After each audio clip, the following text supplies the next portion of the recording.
Hi, this is Rich Whitney with a story about conflict resolution with cross-functional leaders during a restructure. So 6 months prior to the restructure, the VP of Engineering had asked me to join the Electronics BU to help teach HCD, Human-Centered Design, to change management folks, to HR, and then also the strategy team. And also to leverage some Six Sigma experience I had with a product team that was really struggling. So, during a restructure, there's always the work that has to happen for teams to kind of rebuild what they do, how they do it, et cetera, versus the daily work that they're trying to deliver. And in a agile environment, such as the software and firmware development, things happen fast. So I basically, what was happening was decision makers at different levels, mid levels, were starting not to attend meetings, starting to do other work during meetings, blowing off the meetings, and all the change work was really stalling. So my idea was to ask the VP to basically tell all of the employees we're doing a pulse survey.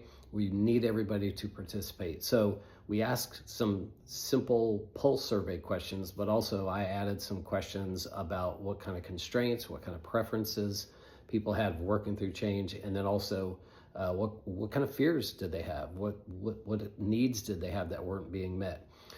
So one of the insights we found was people were scared to death of losing their jobs for not delivering daily work. People didn't know what was needed from them from the change. They didn't know if they were supposed to say, I do this and I want to keep doing that, or I do this now, but I could do something better, or we could do something different. People were not empowered. And then from the Pulse survey, basically leaders started to see, oh, wow, we don't have a very psychologically safe environment. There's this global clock, all these daily deadlines, and they could see a big mess coming, right? So there's no time for workshops and those type of things. So I met one-on-one with the leaders, really helped them see the detail, really helped them understand the constraints, people's preferences, and the fears and what the fears were based on.